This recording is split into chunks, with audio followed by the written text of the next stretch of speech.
Jesus is wise because he's alive. Mark chapter 16, 1. When the Sabbath was over, Mary Magdalene and Mary, the mother of James and Salome, bought spices so that they might go to anoint Jesus' body. Very early on the first day of the week, just after sunrise, they were on their way to the tomb, and they asked each other, who will roll the stone away from the entrance of the tomb? Should have figured that out before.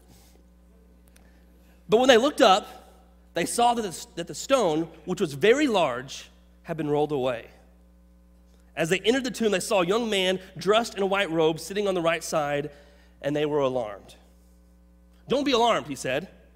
"You're looking for Jesus, the Nazarene, who was crucified. He has risen. He is not here. See the place where they laid him? He's not here. But go and tell his disciples and Peter, he is going ahead of you into Galilee. There you will see him just as he told you." Trembling and bewildered, the women went out and fled from the tomb. They said nothing to anyone because they were afraid. Jesus is alive. Amen? Jesus is alive. So why were they afraid? Why were they afraid? I mean, what happens with the gospel, the good news? We begin in Mark 1:1 with this, the beginning of the gospel of Jesus Christ, the Son of God. And we end with, trembling and bewildered, the women went out and fled from the tomb. They said nothing to anyone because they were afraid. The book starts out telling us this is about news being announced. And it ends with, they said nothing to anyone because they were afraid. Jesus is alive. So why were they afraid? In Morna Hooker's book, Preaching Mark's Unsettling Messiah, she says this: Mark appears to leave us stranded. His closing scene, an empty tomb and a group of women scared out of their wits. And after that, it would seem nothing but silence. But this stark conclusion forces us to think and to act. Mark is apparently doing what some modern dramatists do, offering us, his audience, a choice regarding his final scene. He invites us to decide what comes next. Will we simply put the book down with a sense of disappointment and say, well, I guess that's the end? Or will we ask, where do I go from here? Will we hear Mark's challenge and respond? If we do, then Mark's story will indeed be the beginning of the good news.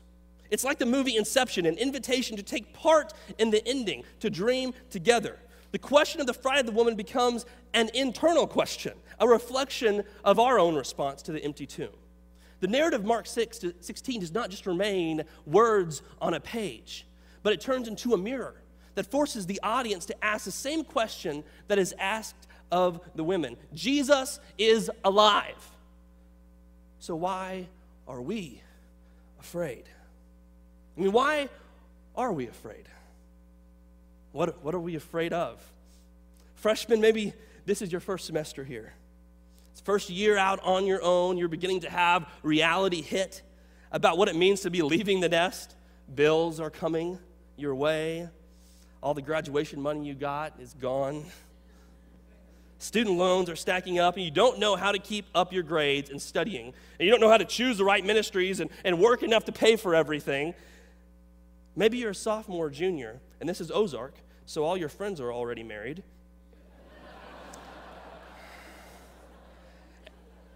And you are scared that you might graduate single. Oh, no!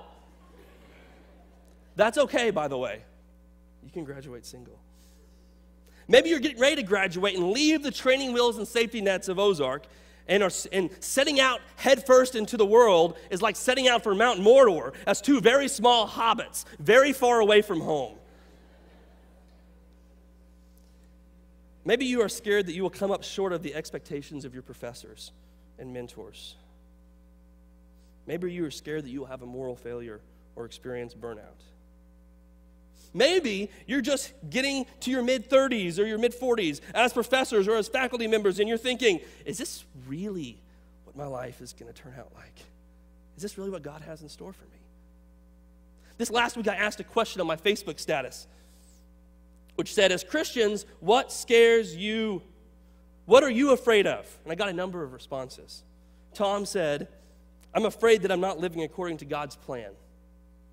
Elizabeth, that I'm going to make a wrong decision and therefore mess up my life. Julie says, of losing of what's closest to me. Christy, afraid of not seeing family and friends in heaven. Lisa, my responsibility to reach who I can is kind of scary. We have a huge job ahead, and the fear I'm going to mess up my part in God's plan is really scary. Bob, I fear for my 2 brothers' salvation. They have openly rejected Jesus. Siobhan says, I have fear of disappointing God, of being blinded of my own self, that I don't hear or see what God is giving me. And Jeremy, I'm afraid of pride, being successful and thinking I accomplished it all on my own. Monica, I fear that I will not know the answers. Jackie, I get afraid that I'm too timid. Joe, I'm afraid that God's not real. David, probably not communicating the gospel like I should. Tiffany, I'm afraid of being too comfortable with where I am in my walk with God. Jesse, I'm afraid that the kid I raised will reject Christ. Atlas says, I fear hypocrisy. We fear rejection, of being alone, of failure, of God's wrath, of unbelief. We fail raising kids, of being comfortable, of wasting opportunities, of disease, suffering, hurt, pain, and death. My greatest fear is that I will live my life here and die, and my name will sink into oblivion. My fear is that I did not accomplish anything great for God. But 1 John 4:18 says this, there is no fear in love, but perfect love drives out fear, because fear has to do with punishment. The one who fears is not made perfect in love. Jesus is alive, so why are we afraid? Yet, it's an interesting command I found in thinking about fear. Because one side of me wanted to talk about fear this morning and say we have to eradicate all fear from our lives. We have to remove the barriers that keeps us from accomplishing God's great commission to make disciples of all the nations. And yet, as I read the Old Testament, it tells me over and over and over again, fear the Lord. Fear the Lord. See, being afraid is not necessarily the problem. It's being afraid of the wrong things. It's the wrong kind of fear. The Old Testament is literally filled with this command to fear the Lord. Genesis 22:12, it's right after Abraham has offered his son Isaac up to be sacrificed, and he has the knife up, and the angel comes and stops him. And he says, no, I will provide something else for you. But now I know that you fear God. You obey. I know that you are faithful and you will be obedient. Walter Kaiser says the fear of the Lord is the response of believing faith. The general approach is that the fear of God in the Old Testament is mankind's expected response of loyal obedience to the God who has confronted them in life. In Exodus 20, the chapter of the 10 Commandments, the presence of God comes down on Mount Sinai and he gives the 10 Commandments to Moses. And the Israelites are like saying, they're scared. They're like, wait, we don't want to be around God. Let him go away. And Moses says, stop fearing, but fear God so that you won't sin. Deuteronomy 6, the great Shema, love the Lord your God with all your heart, soul, mind, and strength, is followed up in verse 13 by fear the Lord your God. Serve him only and take your oaths in his name. Something about this covenant faithfulness that we have, this relationship with God. It's not just an Old Testament thing. It's seen in New Testament too. Luke 1:50, Mary's Magnificat, her song about the news of this Messiah, she says this, his mercy extends to those who fear him from generation to generation. And after Cornelius, the first Gentile convert in the book of Acts in chapter 10, receives Jesus and becomes a Christian, and the Jews come, they're like, we're not sure if a Gentile can be saved. Peter says, God does not show favoritism, but accepts men from every nation who fear him and what is right. It is a thesis for the book of Proverbs.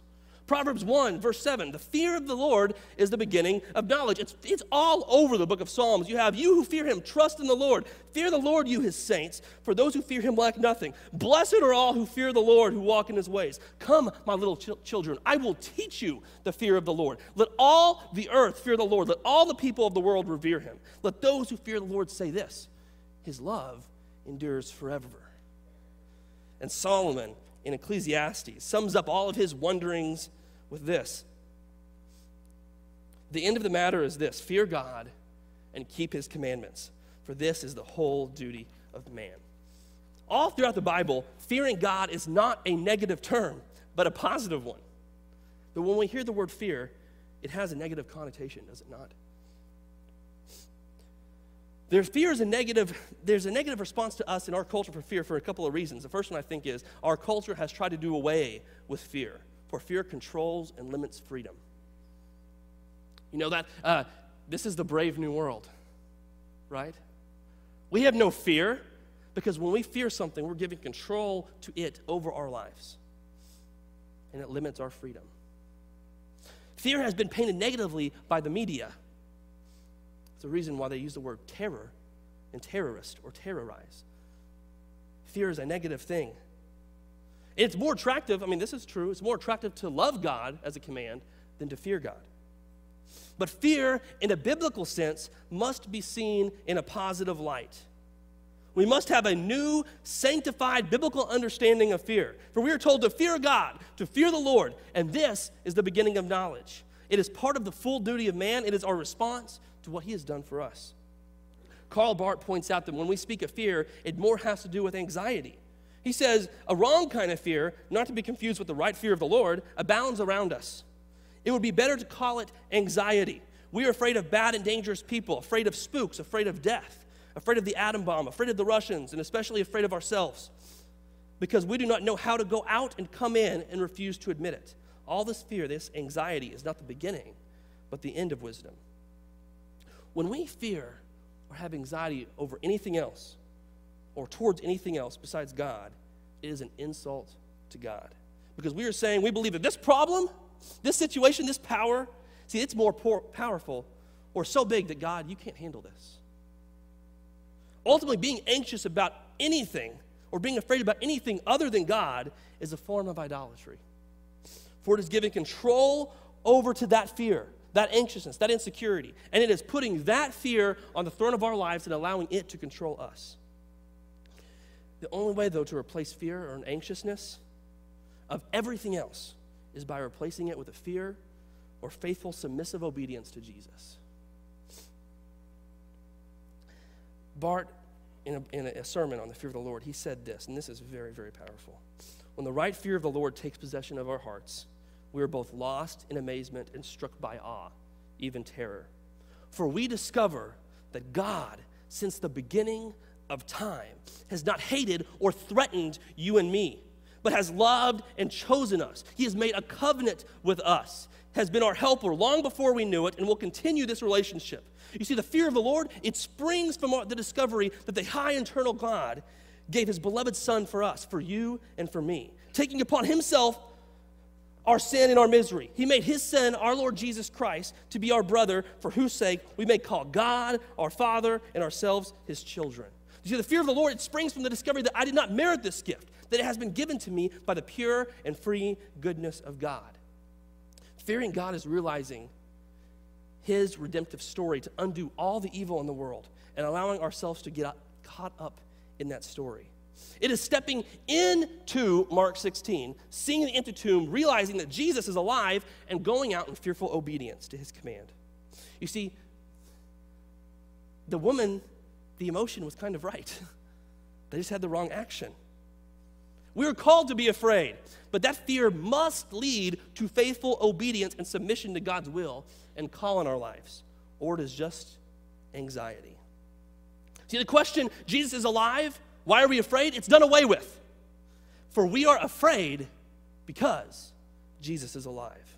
We submit because Jesus is alive. We obey because Jesus is alive. None of our anxieties of rejection, of being alone, of failure, of God's wrath, of being comfortable, of wasting opportunities, of suffering, hurt, pain, and death can stop us or make void our lives. For we know the one we are to fear. And he calls us son. He calls us daughter. He calls us to go out and make disciples of all the nations. He calls us to advance his kingdom, to bring heaven on earth, to bless the nations, to begin planting a garden that we will live in for eternity with God. What are we afraid of? God. And why are we afraid? We're afraid because Jesus is alive. So how does Mark 16 end for you?